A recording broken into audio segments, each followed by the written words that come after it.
We always ask the players when they come in, what's the one thing that we can help you with this week? And this guy, before we could even get it out of our mouth, he was like, I got to stop hitting the ball fat. And we took a poll several years ago now. This surprised us. And asked golfers what their number one bad shot was. We thought it would be a slice. Right? Yeah. Shaun thought it would be a hook because that's what we thought. It was a fat shot. It's that one shot in golf that you cannot game plan for. No. You're going to pull a 4-iron from 100 yards if you're prone to hitting it fat. No, nobody's doing that. you can thin to win and slice it around, but the fat shot, you can't plan for it. So we're going to show you exactly what we showed him to help him get rid of those fat shots. Before we get started, take a second to smash that subscribe button down below. And if you want more free training than what you see in this video, click that link in the first pinned comment. We'll give you loads more of free drills. You know, if someone comes in hitting it fat, normally the first place we're going to look, hey, let's look at how they're moving their weight around, right? How's they're shifting their mass of their body throughout the swing. And the first thing we noticed, and we've been looking at swings for a long time, right? We both noticed it at the same time. An overshift of the hips on the backswing away from the target. And because of that, as he came into impact, he couldn't get the weight and pressure forward enough on these force plates to not hit it fat. So he's over so far that almost nothing he could do at that point to get it back over to the left side far enough. This golfer, and we'll call him Dave, and what he was doing was he was taking his shift off the ball. And every good player shifts off the ball.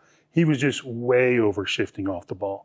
And he came in wanting to, he told us, I've got to get more forward. I'm not getting forward enough. And relative to the ball, he wasn't, but he was moving in the same range PGA Tour pros forward. He was just moving too far off. So that forward amount that Tour pros do still was just getting him barely back to the middle. Yeah, so if I have 5 inches of total shift that I have, let's just say with my hips. Yeah, just an even number, yeah. If I go 3 this way, I've only got 2 to use up on the forward, so it doesn't put me forward enough to where I want to be on the downswing because I've used it all up on the backswing. Exactly, and that's what he was doing. So the first thing we gave him to do was we put an alignment stick in our alignment stick holder, and you can get this on our store. It's really inexpensive tool to, you know, if you work indoors or in the house. Yeah. You can't really drill a hole into the ground. So no, I love this thing. You can angle it in different directions. We sell it on the store, like Mike said, athleticmotiongolf.com. But you come in here with this, and what we had, what would we call him? Dave? Dave, yeah. Dave, 2 finger widths away from it, and then had him make a backswing where he feels like at the top he has a little gap there.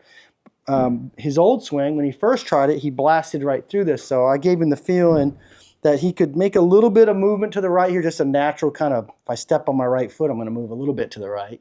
And then as he wound up, I had him feel like he gapped away from it again about those 2 fingers, so he's just back in the middle. Let me kind of put a different spin on what you just said.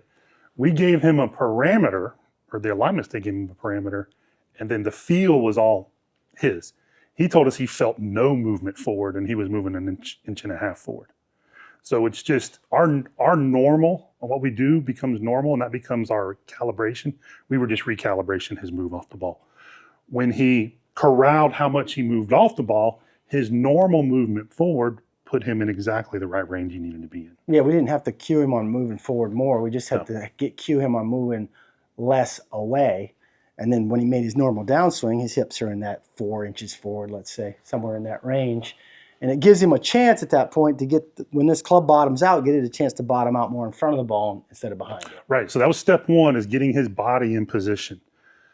What this often leads to, golfers who shift too far off the ball, like Dave was doing, is an early release, right? Because you get so far this way and you're trying to get back, and the club's not waiting on you to get back, unfortunately. So that club is releasing, getting to the ball, and he's trying to get back to the ball, and he's got to square it up somehow. Yeah, and he just threw the club head. And you got to put a shallow in there. I mean, if I hit without tossing this kind of like gives it a shallow piece where I can just pick it. Yep. So, you know, when you make swing changes, a lot of times they come in at least pairs, right? Yeah, usually at least pairs. If I'm going to change something in the way my body's moving, I'm going to have to change something in the way the release takes place. Okay, so what do we give him to do for this? So for this one, a really good one is the open hand drill. Mm-hmm. You know, he was feeling like his hand was, if I gave it to him before, his hand would be kind of pointed up at the sky already here.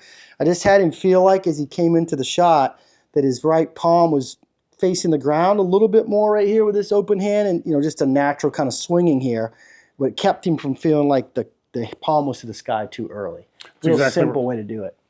In this one, or I should say, like you said, it compares. The combination of this just about cleaned everything up. And it pretty much took care of the fat shots for him. Having the right amount of body movement off the ball and back through the ball, combined with where that club needs to be relative to how you're holding it, was a big deal. That open hand drill solves a lot of issues. We used it for a lot of issues in the past. Now, kind of the cherry on top was, okay, now that you're not hitting it fat, what ball flight do you like to hit? I always want to hit a draw. So now we had to give him a reference for where his swing plane, where his path was moving relative to these new movements. Yeah, I mean, he wanted to hit a draw. And the good part is once we fixed up his pivot, right, he was making what we call a steep pivot, where if the hips go overly away from the target, but your head kind of stays central, you're going to tip your spine too much to the left towards the target. That's a steepening pivot, because if I did that from this angle and started down, you can see how it carries the hands out too much. So once we got him more in a position with his hips more in between his feet, I would say, instead of outside his feet, and the spine pretty central in the middle of his body without tipping this way, and had him hit, the club is going to approach more from the inside. And we didn't have to cue him a whole lot on that. Right away, the path was a couple degrees in, clean up the release a little bit more with the open hand. The release was the big thing we had to clean up. Yeah. That steep pivot, early throw, he was kind of having to chicken wing and try to hold the face open to keep it from smothering left when he did hit it first. So we gave him the release cue of just letting the handshake happen. Yeah, and it ties right into the open hand. So, we try to take all this information that we have and teach it really simply to the golfer that's in front of us, because it's hard to think of too many things. So we gave him this drill, and then the open hand, he feels like he's coming in, with the palm less to the sky. That was easy, but in one motion, just feel like you're doing that and shaking hands with the target. So my right hand would come out here like I'm shaking hands this way, and that would get the toe turning over some.